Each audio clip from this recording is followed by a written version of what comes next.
What's up guys? So today I knew I wanted to sit down and make a video and talk about the best and the worst shows that I've been to. So when I knew I wanted to film this video, I sat down and opened this box. I keep all of my ticket stubs in this box, and I just kind of went through and picked my favorites, my least favorites, reminisced on some good times, some bad times. So here we go. So I figured I'd start this video off with the best shows that I've ever seen, and shocker, the first two, technically three, are State Champs shows.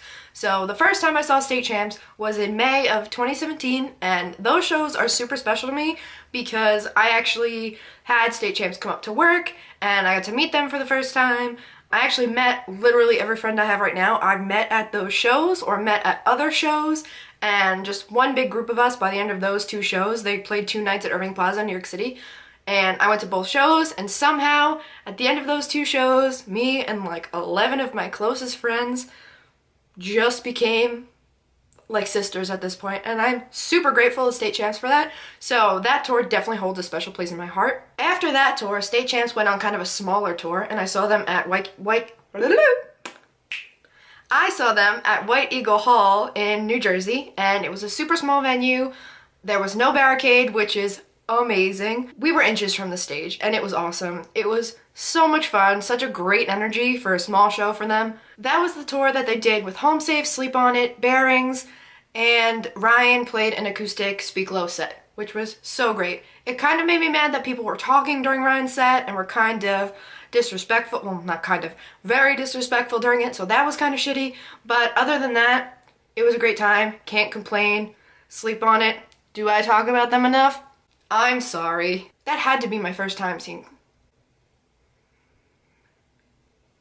I think it was my first time seeing Sleep On It because I was really the only one in our group that knew of Sleep On It, so I was like super stoked about it, and everybody knew, and they were just yelling at me the whole time. It was a good time. So kind of going off of those State Champs shows, which I went to with the friends that I made at the first State Champs shows, we all went to the Neck Deep tour, the most recent Neck Deep tour, with Seaway, Creeper, and Speak Low. Speak Low being the full band this time, which was awesome. The rest of the guys are so cool, so talented, such a vibe. And I love that tour because it holds a special place in my heart. It was the first time I actually traveled for shows. I'd kind of traveled to like Jersey and whatnot, but we actually kind of followed the tour for 3 dates, 3 days in a row, which was so awesome. We did Baltimore, Philly, and then ended it in New York, which I mean is perfect. And by the end of those 3 days, like, we had kind of known the bands, like Speak Low, like we were buddies by the end, which is so cool that you get to just walk up to your favorite artists and just have that bond immediately. And just in general, that tour, the lineup was so good because every act was so different, but in an awesome way. Like, most of the time when I went to the tour, Speak Low played first. Speak Low was just such a vibe, such a good time. Then Creeper would come out, a great punk vibe, great UK punk vibe. Seaway came out. Seaway is just such a fun band. I love Seaway so much. Just a fun pop punk band that just makes you happy. Like, I talked about Seaway so much those 3 days. They just make me really happy. And then Neck Deep. I mean, it doesn't get better than Neck Deep. Like, it's right there. It does not get better than Neck Deep. So, that tour was awesome for a lot of reasons. So the next tour that was awesome, which is kind of random, but I felt the need to throw it in. My dad and I saw Nickelback. It was Groupon tickets at Jones Beach, an outside amphitheater. Literally $25 seats. We get there, we walk all the way up to our seats, like second to last row of the amphitheater, and then we meet a Live Nation person who's gonna show us to our seats. And she's like, oh, do you guys want to upgrade for free? So we're like, okay, what's the catch? And she was like, no, nothing, just take these tickets. So we're like, okay. So we were in the back of like the first section, literally kind of like orchestra, I'd say, because it was kind of slanted. So we were way closer than we thought we were going to be. And Nickelback, as much as people shit on them, they are so good live. Like, I was bopping the whole time. Full light show. I don't know. I don't know. They were so good. Like, I was not expecting it. Totally random, but a great show. So now I'm gonna get into some of the worst shows I've ever been to. And again, these are not the worst shows because the artists were terrible. 99% of the time, I think for almost all of these, it was the crowd or the atmosphere or something happened. So I don't want this to come across as anything negative towards the bands that I saw, because that's not the case. So the first band I've seen that I was really disappointed with the show was Waterparks. I saw Waterparks for the first time in April of 2016. They opened for Good Charlotte. I had never even heard of Waterparks before. I went in completely blind and just went along with it. Didn't even know Good Charlotte was having an opener. I got like tickets at like the last second because it was sold out, and then Webster Hall was like, oh, here's more tickets. So I was like, guess I'm going tonight. So after seeing them with Good Charlotte, I was like, I like this band. And they only had the Mad All the Time EP or Pink EP, whatever it is. They only had the one EP out at the time. Double Dare wasn't out yet. So Double Dare comes out, which is a great album. I will give them that. Musically, they're a great band.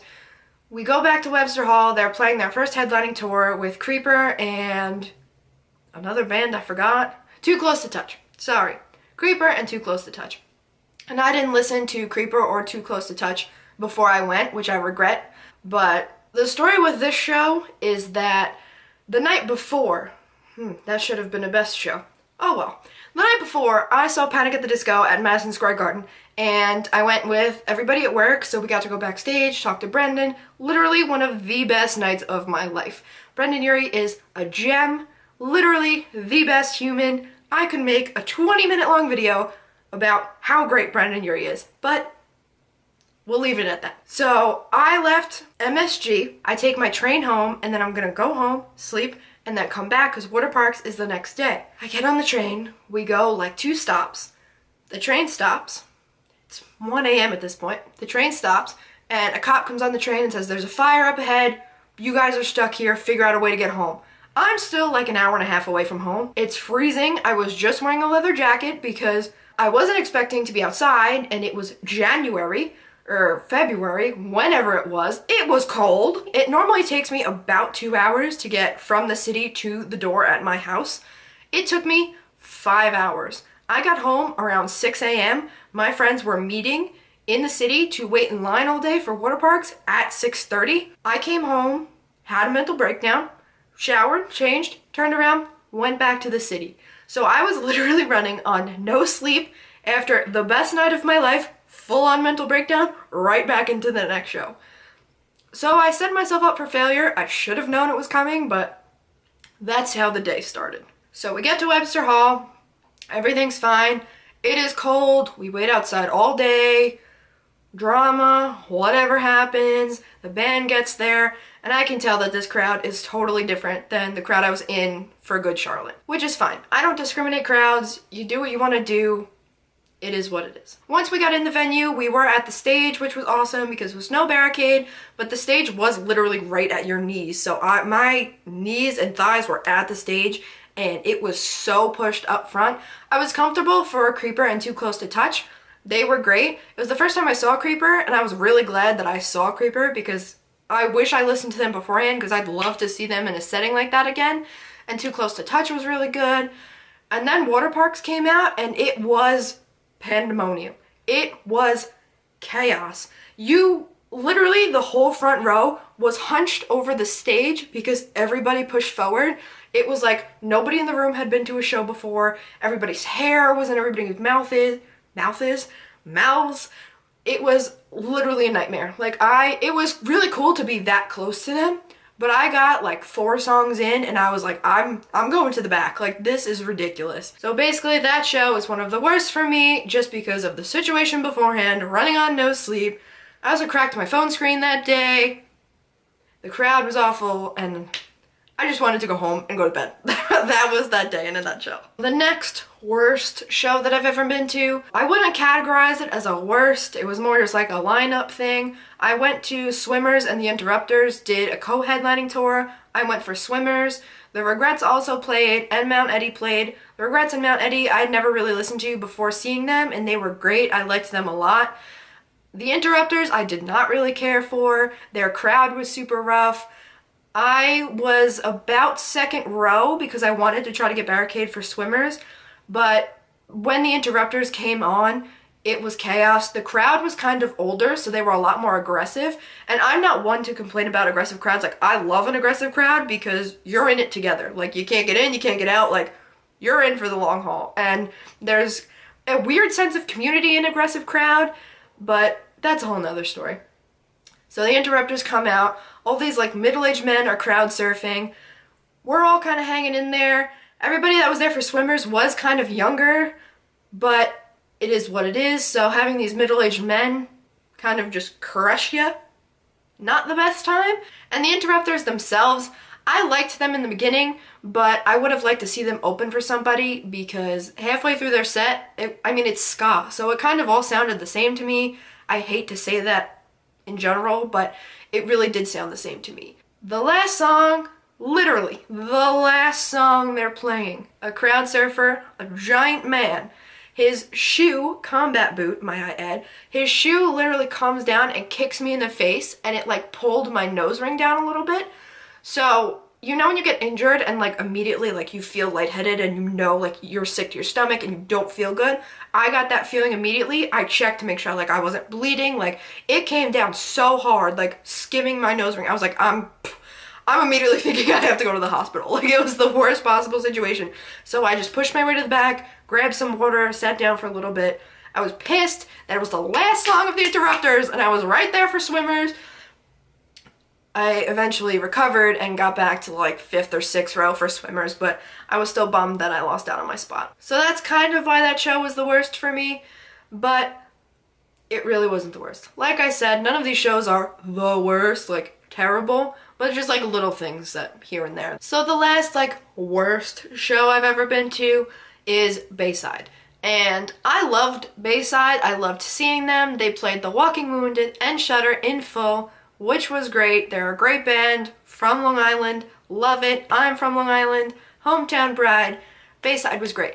This comes down to the crowd yet again. The crowd was older. It was mostly male.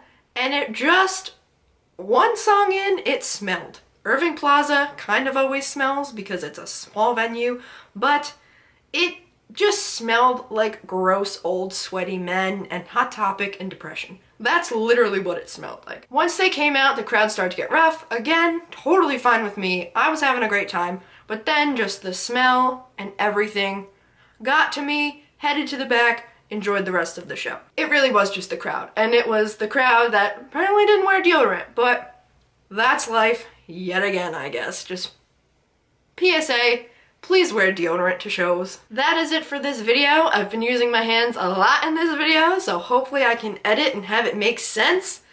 Awesome. Let me know shows you guys have been to. Let me know how many times I said in this video. I'm trying to say less. It's probably not gonna happen, but here we are. That's it.